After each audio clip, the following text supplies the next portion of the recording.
여러분 안녕하세요. 164가입니다. 전 시간에 제가 이제 유기물 멀칭, 거짓과 진실, 좀 불편한, 좀, 뭐랄까요. 쉽게 타이틀, 그 제목이 생각 안 나서 이제 그렇게 달았습니다. 어, 이번에도 뭐 농지 활용, 거짓과 진실 좀 불편한 제목입니다만 좀 이해를 부탁드리고요. 자, 오늘은 농지 활용에 대해서 좀 말씀을 드리겠습니다. 제가 오래전부터 얘기하고 싶은 내용입니다만 5월 농사를, 얘기하면서 조금 얘기를 할, 그럽니다. 뭐 도움되는 것만 이제 받아들이시고요. 좀 불편한 건 좀 잊어주시기 바랍니다. 좀 양해를 구하고.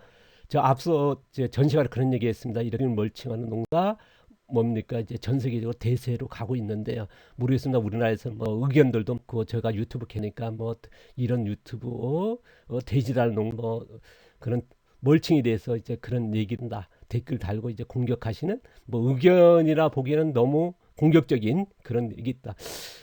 말씀을 드렸습니다. 그래서 전 시간에 이제 그 유기물 멀칭에 대해서 말씀드렸습니다만은 우리나라에서는 이제 텃밭도 유기물 멀칭이 뭐 된다 안 된다 얘기하는데 지금 전 세계적으로 보시면 미국 같은 경우는 거의 70%가 이제 가고 있거든요.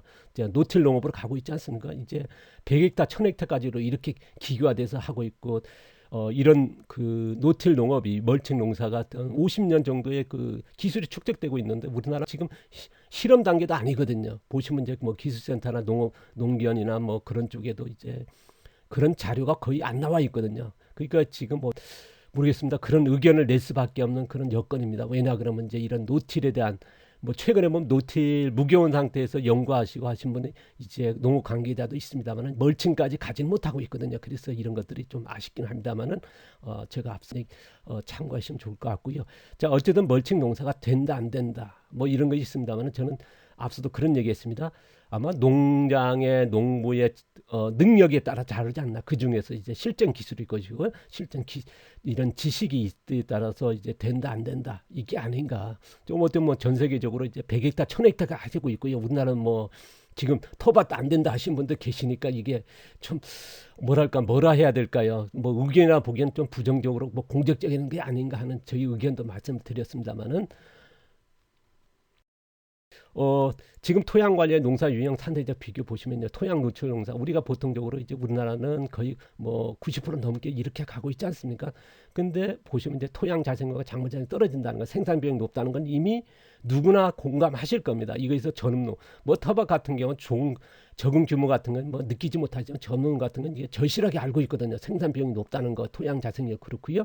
그 다음에 이제 비닐 피복라든가 잡초 매트한 농사 뭐 이것도 뭐 한 10% 정도 뭐 퍼센트 뭐 정확지 않습니다만 토양 자생력과 작물 자생력이 높아지지 않는다는 거, 그 다음에 생산 비용이 높다는 거 이미 이제 입증돼 있고요.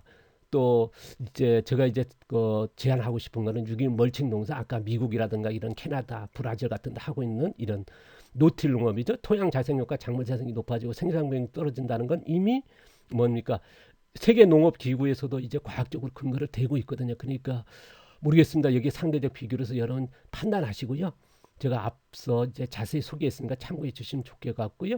자, 오늘 얘기합니다. 농지 활용 거짓과 진실입니다. 좀 불편한 제목 좀 이해를 부탁드립니다. 자, 농지 활용에 대해서는 이거 앞서도 얘기했습니다만 또 얘기를 해야 돼.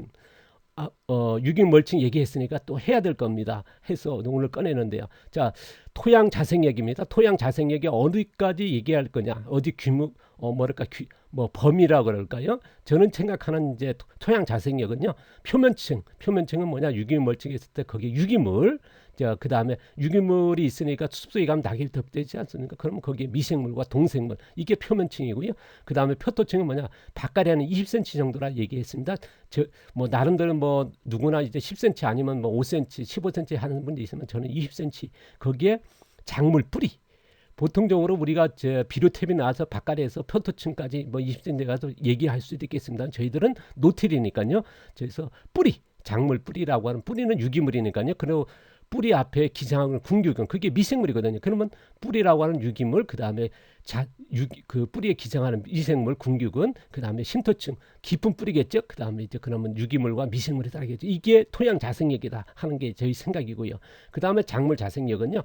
제가 생각하는 범위는 이제 뿌리 표토층의 뿌리 유기물과 미생물일 것이고요. 그 다음에 심도층의 깊은 뿌리에 유기물과 미생물이 작물 자생력을 한 범위로 얘기하고 싶습니다. 뭐 여러분의 낙자의 그런 생각이 다를 겁니다. 그거는 이제 여러분을 판단하시고 여러분이 그 쓰시면 되겠죠. 저는 이제 이렇게 범위로 얘기를 하겠습니다. 토양 자생력, 작물 자생력의 범위입니다. 자, 상대적 비교입니다. 토양 관리 용사 유형, 이제 비료 퇴비, 뭐 아니면 이제 유기물 같은 거 아니면 해가지고 우리가 그 토양 속에 넣지 않습니까? 그러면 이제 토양이 노출되고 농사 짓는 분들이 대부분이거든요. 한 뭐 아까도 얘기했지만 한 90% 정도. 그랬을 때 표토층은 뭡니까? 우리가 밭갈이 하면서 밑거름에서 넣었으니까 유기물은 많아지겠죠. 그 다음에 이제 표토층에 미생물은 많아지겠죠. 근데 표면층은 어떻습니까? 이제 노출돼 있으니까요. 유기물은 거의 없게 되겠죠. 미생물도 현재 적겠죠. 동생물도 거의 없겠죠. 있긴 있습니다만은 그러다 보니까 뭡니까? 표토층 활용 동사가 토양 20cm 활용 동사가 될 것이고요. 그 다음에 표면층과 심토층 아예 쓰지 않는 농사가 되겠죠. 그 다음에 이제 우리가 아까 앞서도 얘기했습니다만 우리가 보통 밭갈이가 20cm 하면 이제 경반치기 하다 보니까 심토치가 안 들어가거든요. 20cm의 작물 뿌리로 뻗기는 거고요. 이따가 또 보여드리겠습니다만은 우리가 비닐 피복 농사 보통 아까 비료라든가 우드칩 같은 거 넣었을 때 토양 20cm 했을 때 넣었을 때 유기물 같은 건 미생물이 증가하겠죠. 또 특히나 토양 노출 같은 건 미생물이 많지 않겠죠. 이거는 이제 뭐 표토층 같은 게 미생물은 많겠죠. 근데 표면층 같은 게 미생물이 적지 않습니까? 근데 우리가 이제 표토층에도 미생물도 많아지만은 표면층 같은 게 유기물은 뭡니까? 이제 거의 없겠지만은 비닐 표복이기 때문에 미생물은 많겠죠. 그다음에 이제 동생물은 굉장히 적겠죠.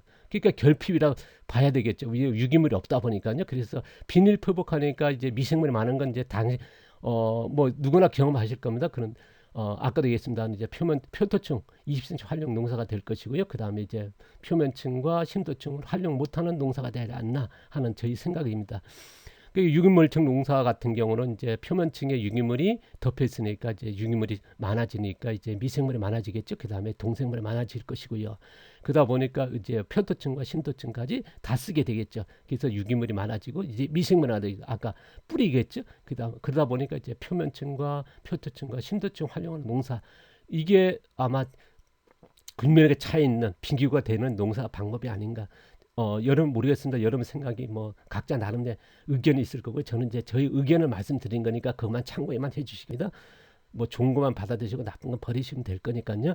자, 현대농의 토양 활용입니다. 많은 유기물 또 미생물도 많이 쓰지 않습니까? 그런데 토양 20cm 활용하는 표토층 농사가 되다 보니까 이제 토양 자생력과 자생력은 높아질 수 없는 아마 이제 누구나 공감하고 있고 제가 이제 수없이 무슨 자료라든가 쉽게 찾을 수 있는 내용이니까요. 자, 이런 게 아닌가 문제지 아니나 모르겠습니다. 이게 뭐 문제 아니다 하신 분도 계실지 모르겠습니다. 이건 뭐 누구나 이제 문제를 보고 있습니까? 자, 뭐 사진으로 이제 다시 한번 말씀드리면요. 우리가 보통 저 표토층 20cm 밑거름 놓고 아니면 이제 우드치까지 놓고 하더라도 아니면 이제 노틸에서 퇴비를 멀칭하고 이제 뭐 잡초에다 덮었을 때 꼭같이 20cm 정도의 뭐 작물 뿌리가 내려가는 한계 있지 않습니까? 그래서 표토층에 집중되거든요. 그래서 표토층 20cm 활용 농사가 아닌가. 지금 이 현대 농업의 많은 농사들이 이런 게 아닌가. 저는 이제 말하고 싶은 게 정상적인 농업은 뭐냐. 표면층과 표토층, 심도층과는 이제 깊은 뿌리겠죠. 활용하는 농사로 되지 않나 싶습니다. 제가 앞서도 이제 우리가 밭갈이 했을 때 그 표토층에 그 밭갈이 하면서 경반칙 생기면서 그쪽에 표토층에 비료 양분이 있다 보니까 이제 뿌리가 뻗는 건 이제 자세히 하니까요. 그래서 그런 자료가 있으니까 또 참고해 주시면 좋겠고요. 밭갈이입니다. 보통적으로 우리가 뭐 비료, 화학 비료나 퇴비 같은 거 유기물 같은 거 했을 때 우리가 넣었을 때 밭갈이 한다. 아니면 이제 삽이라든가 했을 때 보통 뭐 15cm, 20cm 아닙니까? 저는 이제 20cm 얘기한다 얘기했습니다. 그러면 이제 비료 성분이 있다 보니까 작물 뿌려도 되고 거기에 그 밭갈이 안 한 부분은 뭐냐? 이제 쟁기 바상치기라거든요. 경반층이 이제 뭐냐면 이제 밭갈이 안 하고 흙이 그대로 있고 양분이 그냥 쌓이다 보니까 이제 역류 경반층이라는 게 이게 형성된다. 아마 이제 경반층 얘기는 이제 우리가 백강 이전에 보면 자세히 소개했습니다. 이거는 누구나 공감하고 있거든요. 토양이 물이 고이는 토양들이 보면 이제 경반층 형성되고 있더라는 거는 이제 심각하게 받아들이고 있거든요. 누구나 이제 공감하는 거고요. 그래서 이런 게 있지 않나 저희 생각입니다. 자, 다시 한번 말씀드리면요. 제가 이제 의견입니다. 표면층에는 유기물 멀칭했을 때 유기물이 조성되면서 미생물, 동생물 조성하는 게 이게 정상적이지 않나 하는 저는 뭐 이런 생각으로 해서 농사를 짓고 있습니다. 그 표토층은 아까 얘기했습니다. 작물 뿌리. 그래서 많은 뿌리를 만들고 그래서 이런 기술이 필요하다. 그래서 많은 뿌리만 왜 이런 기술이 필요하냐면요. 보통적으로 이제 무겨운 상태에서 작물 심었을 때 뿌리가 많이 발생하는 건 맞거든요. 그런데 우리가 야생의 잡초같이 뿌리를 발생하고 이런 자생력을 안 가져 있습니다. 왜냐하면 지금 재배하는 씨앗이나 작물들이요. 왜냐하면 이제 몇십 년 동안, 몇백 년 동안 이제 우리가 비료 퇴비 그런 걸로 해서 작물이 습관이 이제 완전히 돼 있거든요. 그러니까 자생이 낮거든요. 그러다 보니까 이런 기술이 필요하지 않나. 그랬을 때 많은 뿌리를 만들 수 있지 않나 하는 게 저희 의견입니다. 이거에 대해서는 이제 제가 나중에 뿌리 만드는 기술에 대해서는 또 자세히 좀 제가 경험한 것을 말씀드리겠습니다. 뭐 맞을지 모르겠습니다만은 제가 실행하고 있는 실전적으로 이제 농사 지으면서 하고 있는 방법을 제가 말씀드리겠습니다만은 그 쉼터층은요. 꽃같습니다. 아까도 얘기했습니다. 깊은 뿌리겠죠. 자, 많은 뿌리 만들고 그 다음에 깊은 뿌리가 만들면서 쉼터층까지 가서 이것 또한 기술이 필요하다. 아까도 얘기했습니다만 이제 뿌리 만들 깊은 뿌리가 기술이 지금의 작물들이 이런 자생이 없다 보니까요. 잡초같이 그래서 깊은 뿌리 만들기 된다 그러면 이제 전층 활용 농사가 아닌가 또 이런 쪽으로 가야지 않나 그 의견입니다.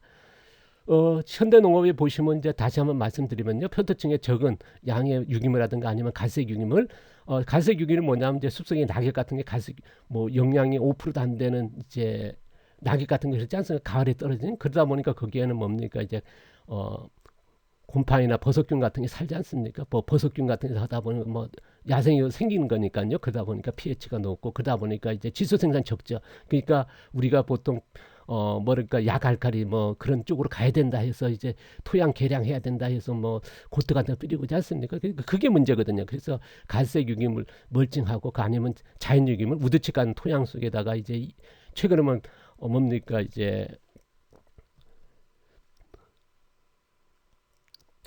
자연 유기물 이제 우드치 같은 거 토양 속에 집어넣는 그런 탄질을 해서 그런 탄소 농법이죠. 그런 게 많이 하지 않습니까? 그 다음에 반려태비 같은 표토층에 20cm 바깥에 해가지고 넣는 이제 그랬을 때 작물 영양 생산의 토양 자생력이 높아지는 않는다는 건 뭐 이미 나와 있지 않습니까? 작물은 잘 키우는 것과 작물 자생력이 높아지는 건 차이가 있거든요. 작물 생산 이제 토양 자생적으로 생산하는 능력은 이제 반대적인 거니까요. 그래서 작물은 키울 수 있으나 작물의 자연적으로 생산은 토양 자생력은 높아질 수 없다는 거는 이제 이미 공감하고 있으니까요.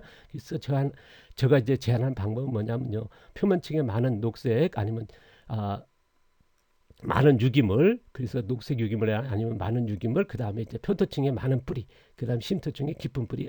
그래서 작물 자연적인 토양의 자생력으로 해서 작물 영양 생산하는 토양 자생력을 높이는 농사가 돼야지 않나 하는 저희 생각입니다.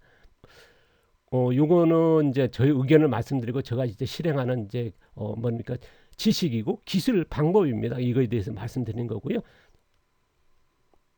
뭐 약간의 차이는 있을 겁니다만은 저희 생각을 말씀드리는 거니까요. 다시 한번 이제 제가 말씀드리면 표면층과 표토층, 쉼터층 활용 농사 저는 이제 무견 상태에서 유기물 멀칭했을 때 그러면 이제 미생물과 동생물 증가하겠죠. 근데 우리가 보통적으로 이제 표토층 바깥에는 그럼 토양이 노출되니까 미생물은 굉장히 적혀지겠죠. 그다음에 동생물 적어질 것이고요. 그다음에 이제 작물 심더라도 우리가 아까도 얘기했지만 보통 바깥에 하면 20cm 아닙니까? 거기에 뭐 유기물이 들어갔으니까 어땠습니까? 비료 퇴비라든가 유기물이 들어갔으니까 미생물은 증가하겠죠.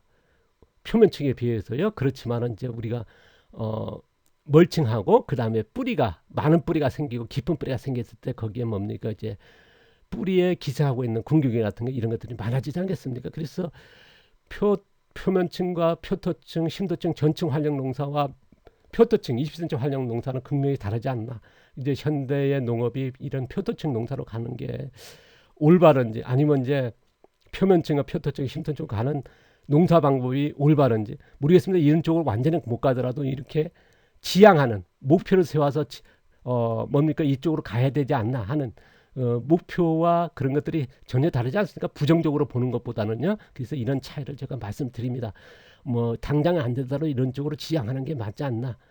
오늘은 안 되더라도 내일요. 내일보다는 모레 뭐 긍정적으로 마인드로 해서 옳다 그러면 이쪽으로 가야지 않나. 저는 이제 그게 옳다 보고 이제 지금 뭐 30년 5년 넘게 이제 이를 지향하고 있고 그러다 보니까 많은 분들이 찾아오고 그리고 또 그런 농장을 조성하니까 수많은 1년에 뭐 정말 많은 찾아오는 그런 농장을 조성했고 지금 교육도 지난 10년 동안 해왔 경험으로 해서 말씀을 드리는 거니까요. 이거는 뭐 여러분의 생각의 차이가 좀 있을 겁니다. 뭐 좋은 것만 받아주시고 나쁜 것만 버리시면서 사용했으면 좋겠습니다. 오늘도 감사드리고요. 행복하시고요. 다음 시간에 미생물과 비료에 대해서도 조금 얘기하고 넘어가도록 하겠습니다. 감사합니다. 고맙습니다.